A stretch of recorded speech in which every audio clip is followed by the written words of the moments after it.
జై శ్రీరామ్.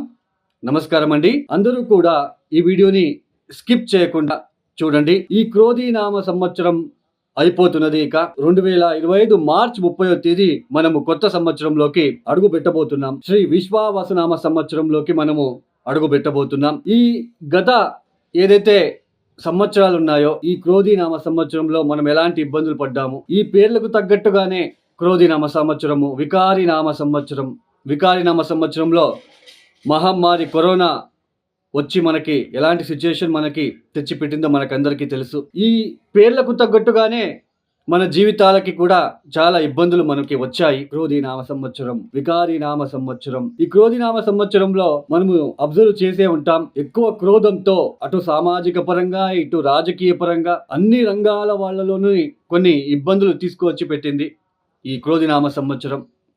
క్రోధము, ద్వేషము, ఎందుకు ఇలా జరిగింది క్రోధీ నామ సంవత్సరం అని మనం ఒకసారి తెలుసుకుంటే, ఎక్కువ శాతం గ్రహాలు ఎక్కువ రోజులు ఒకే ఇంట్లో ఉండడము, ఒక 22-23 రోజుల్లో మారబోయే బుధుడు 60 రోజుల పాటు ఒకే ఇంట్లో ఉండడము, తర్వాత కుజుడు 45 రోజులకి ఒకసారి మారే కుజుడు కూడా 6 మాసాల పాటు స్తంభించి ఉండడము, గురు వక్రి, శని వక్రి, శుక్రుడు వక్రి, ఉచ్చస్థానంలో వక్రించి ఎక్కువ కాలం ఉండడం లాంటివి. సో ఇవన్నీ కూడా వక్రగతి పొందిన గ్రహాలు మనకి ముందుకు వెళ్ళడానికి వదలకుండా వెనక్కి వెళ్ళడము, ఎక్కువ ఇబ్బందులు మనము పడి ఉన్నాం.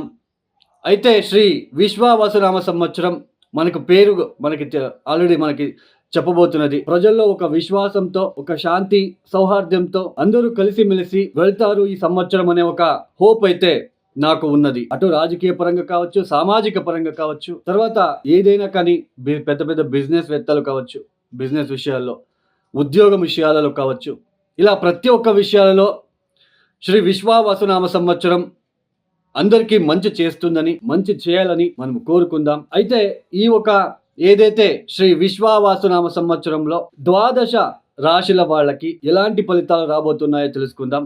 దానికన్నా ముందు ఒక 2-3 నిమిషాల పాటు మీకు కొన్ని విషయాలని మీకు చెప్పబోతున్నాను. సోది అని అనుకోవద్దండి. సో అందరికీ కూడా అర్థం అవ్వాలి, అర్థం చేసుకోవాలి అనే ఉద్దేశంతోనే నేను ఇక్కడ చెప్పడం జరుగుతున్నది. ఈ గ్రహ సంచారం ఈ సంవత్సరం కనుక చూసుకున్నట్లయితే మార్చ్ 29వ తేదీ నుంచి శని గ్రహ మార్పు అనేది జరగబోతున్నది. శని కుంభరాశిని వదిలి మీనరాశికి వెళ్లి సంచారాన్ని ప్రారంభం చేస్తున్నారు. గురువు గారు మే 13వ తేదీ నుంచి ఆయన మిథున రాశికి వెళ్లి సంచారాన్ని ప్రారంభం చేస్తున్నారు. రాహుకేతులు ఇద్దరు కూడా మే 18వ తేదీ నుంచి రాహు కుంభంలో, కేతు సింహరాశిలో సంచారాన్ని చేస్తున్నారు. ఇక్కడ మనకి చాలా మందికి ఏంటి అంటే, ఈ ఏళ్నాటి శని, అష్టమ శని, పంచమ శని, అర్ధాష్టమ శని అనగానే భయపడుతూ ఉంటారు. ఆ భయపడుతూ ఒక జ్యోతిష్కుడి దగ్గరికి వెళ్తారు. ఇప్పుడు అన్ని రంగాలలో కూడా మనీ మైండెడ్ పీపుల్స్ ఎక్కువైపోయారు. వాళ్ళకి అక్కడ ఏ దశాభుక్తి జరుగుతుందో తెలియదు. అష్టకవర్గ బిందులు శని ఎన్ని ఇచ్చాడు, గురు ఎన్ని ఇచ్చాడు, ఇప్పుడు మిథున రాశికి గురు వెళ్తున్నాడు, అష్టకవర్గ బిందులు ఎన్ని ఇచ్చాడు, శని మీనరాశికి వెళ్తున్నాడు, మీ జన్మజాతకంలో శని ఎన్ని బిందువులు ఇచ్చాడు, దశా పీరియడ్ ఏది జరుగుతుంది, ఎవరికి ఈ ఏళ్నాటి శని, అష్టమ శని, పంచమ శని ఎక్కువ ఇబ్బంది పెడుతుంది, ఇవి అస్సలు తెలుసుకో. ఇవన్నీ పక్కన పెట్టేసి ఈ ఏళ్నాటి శని జరుగుతూ ఉంటుంది. ఒక వ్యక్తి జ్యోతిష్కుడి దగ్గరికి వెళ్తాడు. ఆ జ్యోతిష్కుడు శని గ్రహానికి సంబంధించిన నీలమణిని సజెషన్ ఇస్తున్నారు, ఉంగరం పెట్టుకోండి అని. తర్వాత ఇక్కడ ఇంకొక విషయం ఏంటి అంటే, ప్రజల్లో కూడా అలాంటి భావన వచ్చేసి, అంటే ఉంగరం పెట్టుకోగానే మన తలరాతలు మారిపోతాయి అన్నట్టుగా అనుకుంటూ ఉంటారు. కానీ అక్కడ వాళ్ళకి తెలీదు, యాక్చువల్లీ శని వచ్చినదే మనకి పాఠాలు నేర్పించడానికి, నష్టం చేయడానికి అనేది ప్రజల్లో తెలియదు. ఇక్కడ ఒక 20,000 రూపాయలు పెట్టి ఉంగరం కొనుక్కుంటాం కానీ రోడ్ సైడ్ మన టౌన్లో గోవులు వెళ్తూ ఉంటాయండి. ఆ గోవులకి ఒక అరటిపండు కూడా ఇవ్వలేము. అలాంటి ఒక పరిస్థితిలో అందరూ వెళ్తున్నారు. శని అనగానే భయం అనేది ఉంటుంది. ఆ భయంతో పెద్ద పెద్ద హోమాలు, జంప్ స్టోన్లు వేసుకుంటూ ఉంటారు. అవన్నీ పని చేయవు అనేది అందరూ కూడా గుర్తు పెట్టుకోవాలి. తొందరగా ఉద్యోగం రావాలి, ఉంగరం పెట్టుకోండి. ఉంగరానికి ఉద్యోగానికి సంబంధం ఏంటి అండి? మీ జన్మజాతకంలో దశమాధిపతి ఎక్కడున్నాడో, అమాత్యకారకుడు చాలా కీలకమైన పాత్ర అనేది వహిస్తుంది ఉద్యోగం విషయాలలో. తర్వాత ఈ భార్యాభర్తల మధ్య చాలా ఒడిదొడుకులు ఫేస్ చేస్తూ ఉంటారు. భార్యాభర్తలు ఇద్దరు కూడా చాలా ఇబ్బందులు పడుతూ ఉంటారు. పెళ్లి జీవితం చాలా ఇబ్బందులు పడుతూ చాలా కష్టాలతో వెళ్తూ ఉంటారు. ఇక్కడ ఒక చిన్న లాజిక్ ఉంటుంది. మీ జన్మ జాతకంలో ధారాకారకుడు ఎవరు? మన కాలపురుష చక్రంలో ధారాకారకుడు ఎవరు అంటే శుక్రుడిని రిప్రజెంట్ చేస్తాం. బట్ ఒక ఇండివిజువల్ జాతకానికి వచ్చినప్పుడు ధారాకారకుడు ఎవరు అని కనిపెట్టి ఆ ధారాకారకుడికి కొన్ని పరిహారాలు, సింపుల్గా ఉండే పరిహారాలు చేస్తూ పోతూ ఉంటే మ్యారేజ్ జీవితంలో అప్పుడు కొంచెం మార్పు అనేది వస్తుంది. ఒకటి గుర్తుపెట్టుకోండి, జ్యోతిష శాస్త్రంలో పూర్తిగా కర్మని పోగొట్టుకోవడానికి అయితే లేదు అండి. అయితే ఆ కర్మని తగ్గించుకోవడానికి మాత్రమే ఉంటుంది. మనము దేవుడి గుడికి వెళ్తాం, దేవుడు మనకి శిక్ష ఇవ్వడండి. దేవుడు మనకి ఏది ఇబ్బంది పెట్టాడు. దేవుడు మనకి అయినంత మనకి మంచి చేయాలని చూస్తాడు.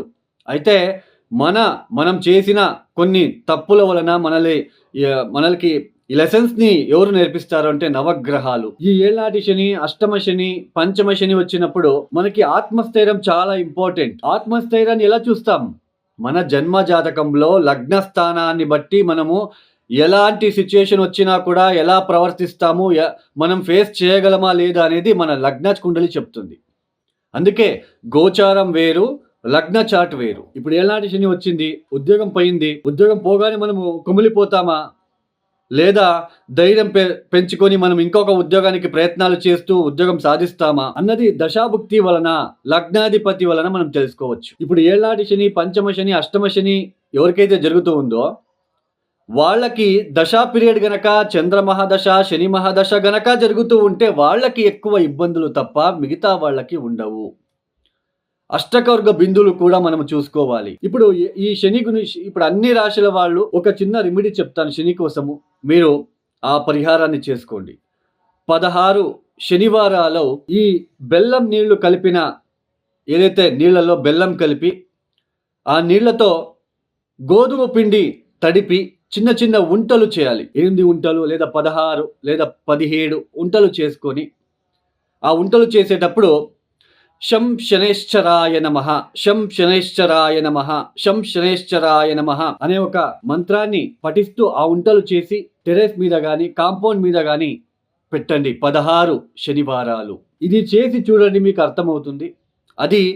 అవి పక్షులు తింటాయో, కాకులు తింటాయో, ఎలుకలు తింటాయో తెలియదండి. బట్ అది చేసి చూడండి. ప్లస్ ఇంకొక పరిహారం ఏంటి అంటే, తమిళనాడు దగ్గర పాండిచేరి మధ్యలో తిరువనెల్లూరు అని ఒక క్షేత్రం ఉంది, శని క్షేత్రం. అక్కడికి వెళ్ళి తగిన అభిషేకాలు, తైలాభిషేకం లాంటివి చేయించుకోవడా రావడానికి మాత్రమే ప్రయత్నం చేయండి. ఈ ఏళ్ళనాటి శని, పంచమ శని, అష్టమ శని వచ్చినప్పుడు శని మంత్రాలు కూడా చదువుకోరాదు అని నేను సజెషన్ ఇస్తానండి. ఎందుకంటే శని బలహీనపడి అక్కడ మనకి కర్మానుసారంగా మనకి ఇబ్బంది పెట్టడానికి వస్తూ ఉన్నాడు. మనము ఆయన నుంచి తప్పించుకోవాలి, తర్వాత ఆయన్ని ప్రసన్నం చేసుకోవాలి. అలాంటి పరిహారాలే మనం పాటించాలి. కాలభైరవేశ్వర గాయత్రి మంత్రం వస్తుంది, శివ పంచాక్షరి మంత్రం వస్తుంది. వృద్ధులకి సహాయ సహకారాలని అందించండి. తర్వాత గాడ్రేజ్, బీర్వా లాంటివి దానాలు ఇవ్వండి. ఏదైనా అనాథాశ్రమాలు, వృద్ధాశ్రమాలకి డొనేషన్ ఇవ్వండి. శని నుంచి తప్పించుకోవాలనే ఒక తపనతో సామూహికంగా హోమాలు, పెద్ద హోమాలు, జెమ్ స్టోన్లు ఇవన్నీ పని చేయవు. బాగా గుర్తు పెట్టుకోండి. పరిహారాలు అనగానే ఇవి కాదండి, వందల కొద్ది సింపుల్ రెమెడీస్ ఉన్నాయి. చాలా సులభమైన పరిహారాలు ఉన్నాయి, అవి చేస్తే చాలు. ఫర్ ఎగ్జాంపుల్, ఒక 108 రోజులు సాయంత్రం పూట ప్రదోష కాలంలో ఒక నువ్వుల ఒత్తి వెలిగించి శివ పంచాక్షరి మంత్రం 1000 సార్లుకి తక్కువగా చదువుకోకుండా ఒక 1000 సార్లు పైన చదువుకొని రండి. ఒక 108 రోజులు వరుసన చేయండి చాలు. ఎంత పాజిటివ్ ఎనర్జీ వస్తుందో చూడండి. సో గోచారం వేరు, మనకి జన్మ జాతకం వేరు. గోచారంలో శని బలము, ఇట్లా శని, ఏళ్ళనాటి శని, పంచమ శని, అష్టమ శని వచ్చినప్పుడు మనకి ఇబ్బంది పెట్టడానికి వచ్చినప్పుడు మనం ఎలా రియాక్ట్ అవుతాం, మనం ఎలా ఫేస్ చేస్తాము, మనము ఫేస్ చేయగలమా అని ఎక్కడ చూస్తాం, ఎలా చూస్తామంటే మీ జన్మ జాతకంలో లగ్న కుండలి బట్టి, దశా పీరియడ్ బట్టి చూస్తాం. సో ఇది అందరికీ అర్థం అవ్వాలనే ఒక ఉద్దేశంతో మీకు చెప్పడం జరిగింది. ఇక ఇండివిజువల్ రాశికి ఫలితాలు ఏదైతే చెప్పడం జరుగుతున్నదో, తర్వాత పరిహారాలు ఏదైతే నేను చెప్తున్నానో వాటిని మీరు పాటించుకుంటూ వెళ్ళండి. ఈ శనికి సంబంధించిన పరిహారాలు ఏదైతే బెల్లం నీళ్లు, గోధుమ పిండి మిక్స్ చేసి ఉంటలు చేసి 16 శనివారాలు టెరెస్ మీద పెట్టమని చెప్పాను. తర్వాత తిరువనెల్లూరు క్షేత్రానికి ఒకసారి వెళ్ళి రండి. ఫిబ్రవరి, మార్చ్, ఏప్రిల్, మే, జూన్, జూలై ఈ టైంలో మీకు ఎప్పుడైతే అప్పుడు ఒకసారి వెళ్ళి ఆయన్ని చూసుకొని దర్శనం చేసుకొని రండి. అంతే తప్ప ఈ ఏళ్ళనాటి శని, పంచమ శని, అష్టమ శని వచ్చినప్పుడు నేను చెప్పేది ఏంటి అంటే శని మంత్రం చదువుకోవద్దు. దాని బదులుగా శివ పంచాక్షరి మంత్రాన్ని చదువుకోండి. మనకి ఇబ్బంది పెట్టడానికి వచ్చి ఉన్నాడు కాబట్టి ఆయనకి ఒకసారి పెద్దగా ఏదైనా క్షేత్రానికి వెళ్ళి, ఆయనకు సంబంధించిన క్షేత్రానికి వెళ్ళి తైలాభిషేకం లాంటివి చేయించుకొని వచ్చిన తర్వాత మీరు ప్రతిరోజు శివ పంచాక్షరి మంత్రము ఇలాంటివి చేసుకుంటూ వెళ్ళండి. ఖచ్చితంగా రిలీఫ్ అనేది వస్తుంది. తర్వాత ఇంకా కొంతమంది ఏం చేస్తుంటారు అంటే నవగ్రహాలు ఎక్కడ ఉంటారో అక్కడ వెళ్ళి శనిని తాకి మీరే ఆ తైలాభిషేకం చేస్తూ ఉంటారు. అలా చేయకండి. బ్రాహ్మణుడితో చేపించాలి, పంతులతో చేపించాలి. పంతులని అయ్యా ఒక రిక్వెస్ట్ రూపంలో అడిగించి చేపించుకోండి, మీరు చేయకండి. సో మీకు అర్థమైంది అని భావిస్తున్నాను. ఇక ద్వాదశ రాశి వాళ్ళకి ఒక్కొక్క రాశి గురించి నేను ఎక్స్ప్లెయిన్ చేసి రెమెడీస్ ఇస్తాను, అవి చేసుకుంటూ వెళ్ళండి. అలాగే ఎవరికైనా పర్సనల్ ఆస్ట్రాలజీ కన్సల్టేషన్ కావాలనుకున్న వాళ్ళు డిస్ప్లే అవుతున్న నంబర్కి మీరు నేరుగా కాల్ చేయండి. మీరు ప్రాబ్లమ్స్ ఏమీ చెప్పుకోరాదు నా దగ్గర. నాకు కావాల్సింది డేట్ ఆఫ్ బర్త్, టైమింగ్స్, ఎక్కడ పుట్టారో మాత్రమే కావాలి. నేనే ఎక్స్ప్లెయిన్ చేస్తాను ఏ ప్రాబ్లంలో మీరు ఉన్నారు, ఎక్కువ ఏ విషయాల్లో మీరు ఇబ్బందులు పడుతూ వస్తున్నారు, మీ టోటల్ జాతకంలో ఏ ప్లానెట్కి మీరు ఎక్కువ రెమెడీస్ చేసుకుంటే మీ జీవితంలో కొంచెం బాగుంటుంది, రాబోయే రోజులు ఎలా ఉంటాయి, ఇలా ప్రతి ఒక్కటి ఎక్స్ప్లెనేషన్ చేసిన తర్వాత మీరు ఏదైనా క్వశ్చన్స్ అడగవచ్చు. స్వయంగా నేనే మీకు కాల్ పిక్ చేస్తాను. మీకు ఎవరికైనా పర్సనల్ ఆస్ట్రాలజీ కన్సల్టేషన్ కావాలనుకున్న వాళ్ళు కింద డిస్ప్లే అవుతున్న నెంబర్కి నేరుగా నాకు కాల్ చేయండి. ఇక ద్వాదశ రాశిల వాళ్ళకి ఎలాంటి ఫలితాలు ఉన్నాయో ఒక్కొక్క రాశి గురించి మనము చూసుకుంటూ వెళ్దాం. శ్రీ విశ్వావసునామ సంవత్సరంలో తులా రాశి వాళ్ళకి ఎలాంటి ఫలితాలు రాబోతున్నాయో తెలుసుకుందాం. ఇక్కడ ఈ శని గ్రహ మార్పు అనేది చాలా కీలకంగా ఉంటున్నది వీళ్ళకి. ఈ సంవత్సరం ఇన్ని రోజులు పంచమ స్థానంలో సంచారం జరిగింది. మార్చి 30వ తేదీ నుంచి షష్ఠ స్థానానికి వెళ్తున్నాడు శని భగవానుడు. ఇక గురువు గారు అష్టమ నుంచి నవమానికి వెళ్తున్నాడు. రాహు పంచమ స్థానంలోకి, కేతు లాభస్థానంలోకి సంచారాన్ని ప్రారంభం చేయబోతున్నారు. ఇక్కడ తులారాశి వాళ్ళకి ఈ పంచమ శని వచ్చినప్పుడు ఈ ఇన్వెస్ట్మెంట్ విషయంలో చాలా నష్టపోయి ఉంటారు. అనుకోకుండా ఎవరో వచ్చి చెప్పడము, నువ్వు ఇలాంటి విషయాల్లో అంటే దీంట్లో నువ్వు పెట్టుబడి పెడితే ఈజీగా నీకు బాగా గెయిన్ అవుతుంది. పంచమ శని కర్మకారకుడు, కర్మానుసారంగా మన బుద్ధి మారుతూ ఉంటుంది పంచమానికి వచ్చినప్పుడు. అంటే నెలకి 25,000 సంపాదిస్తున్నాను, ఎంత కష్టపడి పనిచేసినా నాకు 25,000 వస్తున్నాయి, ఇంకా ఎక్కువ సంపాదించాలి, షార్ట్ కట్లో వెళ్తే ఏమైనా వస్తుందా, ఇన్వెస్ట్మెంట్ చేయొచ్చా, బెట్టింగ్లు, జూజాడము ఇట్లాంటివన్నీ వెళ్ళి డబ్బులు నష్టపోయి ఉంటారు. మీరు చూస్తున్నారు కాబట్టి మీకు తెలిసే ఉంటుంది. ఒకసారి వెనక్కి మీరు పేపర్స్ని టర్న్ చేసుకోండి. మీ లైఫ్లో జరిగిన సంఘటనలు ఈ పంచమని వచ్చినప్పటి నుంచి మీరు ఎక్కడెక్కడ ఎంతెంత డబ్బులు నష్టపోయారు అది మీకు తెలుస్తుంది. అయితే ఈ 6వ స్థానానికి వెళ్తున్నాడు. అంటే శని యోగించే స్థానంలో ఒకటైనా 6వ స్థానంలోకి వెళ్తున్నాడు కాబట్టి, తర్వాత 9వ స్థానంలో గురువు గారు, ఈ 8వ స్థానంలో గురువు ఉన్నప్పుడు ఈ స్త్రీలకు, ఎస్పెషల్లీ తులారాశిలో పుట్టిన స్త్రీలకు వాళ్ళ భర్త ఉద్యోగంలో చాలా ఇబ్బందులు ఫేస్ చేసి ఉంటారు. వాళ్ళ భర్త తక్కువ జీతము, ప్రమోషన్లు కట్ అవ్వడము, ఉద్యోగం కోల్పోవడం లాంటివి, ఆర్థికంగా నష్టపోవడము, ఆరోగ్య విషయంలో ఇబ్బందులు, ఇవన్నీ ఫేస్ చేసి ఉంటారు. మీరు తులారాశిలో పుట్టిన స్త్రీలకు అర్థమవుతుంది మీ భర్తలు పడిన కష్టాలు. అయితే ఇక మీద 9వ స్థానానికి వెళ్తున్నాడు గురువు గారు, గురుబలం వస్తా ఉన్నది. తర్వాత పంచమ స్థానానికి రాహు, చూడండి పంచమ స్థానంలో రాహు వస్తున్నాడు, జాగ్రత్తగా ఉండాలి. ఇలా అన్ని చూసుకుంటే మొత్తానికి లాభస్థానంలో కేతు యోగిస్తున్నాడు, 6వ స్థానంలో శని బాగున్నాడు, 9వ స్థానంలో గురుబలం వస్తా ఉంది, గురు బాగున్నాడు. ఇది జనరల్ గా చెప్పడము. అయితే 6వ స్థానంలో శని వెళ్తున్నాడు.